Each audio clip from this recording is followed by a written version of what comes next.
Hi, guys. Welcome to Numerology with Lori. And hey, if you're so inclined, please like, subscribe, and if you have some hype left, please feel free to hype this too, because this is a growing channel and I really appreciate it. So, listen, I just wanted to share a little bit. It's kind of a reference video, if you will.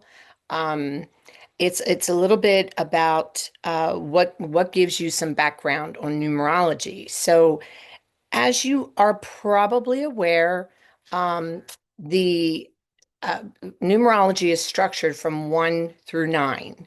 So let's say you have a birth date of 4/28, 1958, and we add all those numbers across the 4 plus the 2 plus the 8 plus the 1 plus the 9 plus the 5 plus the 8, and that all adds up to a 38, or I'm sorry, 37.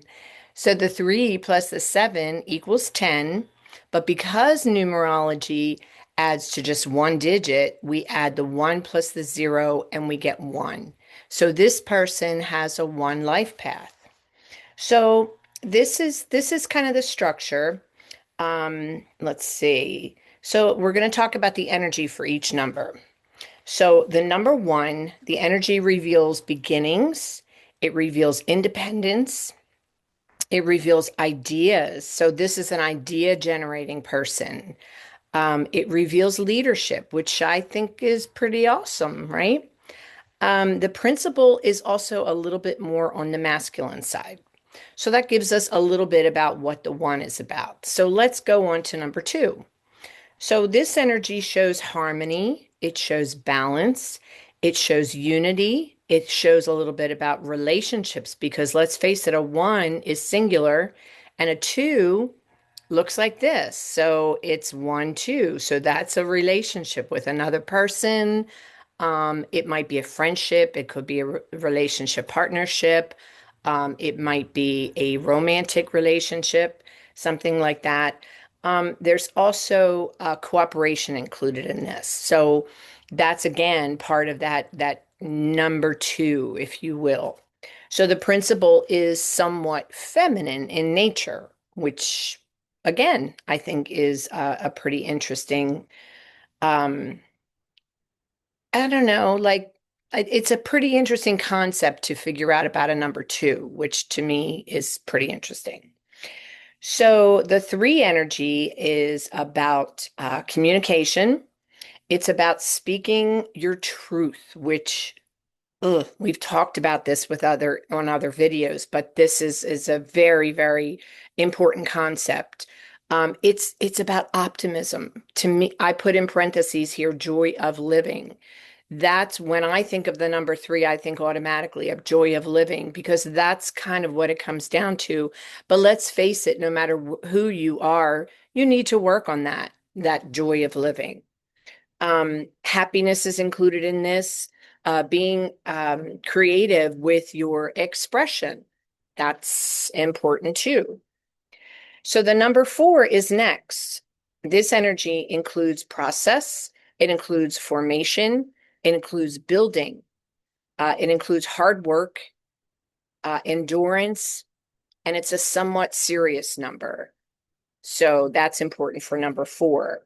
The number 5, this energy reveals change, it reveals adventure, it reveals progressiveness, I should say, resourceful. They're very resourceful and they're also versatile. So versatility is involved in this as well. The number 6, this energy is about nurturing. It's about family, marriage, divorce as well. It's about responsibility and duty, specifically responsibility and duty when it comes to service-oriented areas, as well as domestic or work issues. So that's a number 6 rather. So number 7, this energy talks of analysis and study. It talks about research. I love 7s because they march to the beat of their own drum, which I think is a pretty fascinating way to look at 7. They're also very science oriented, very solitude oriented, They include wisdom in their nature, spirituality. Going forward in a seven, they can be very mystical, very mysterious, very metaphysical. So that seven energy in itself speaks to spirituality, which I think is it can run the full gamut of the spiritual nature, runs from metaphysical to the mysteries and to religious type of orientation. So then we have the eight. This energy shows us authority. It shows power. Finances and business are really important to somebody who might have an eight in their numbers. Success, material wealth, organization, and mastery of self. That's really important to an eight. Okay, so then the last one is the nine energy, and this includes endings. The nine person might show some visionary type of activities. They would be very tolerant, transformative. The nine is also about spiritual consciousness, cosmic teachings, humanitarian ideals, and perfection. That's kind of because the nine is the end of the structure of one to nine. So it makes sense that the nine might be about perfection. And all of this is just a basic knowledge of the numbers, and we can get further into it. But I just wanted to give you some background now. And thank you so much for being with me. I hope to see you all again here soon. Thank you.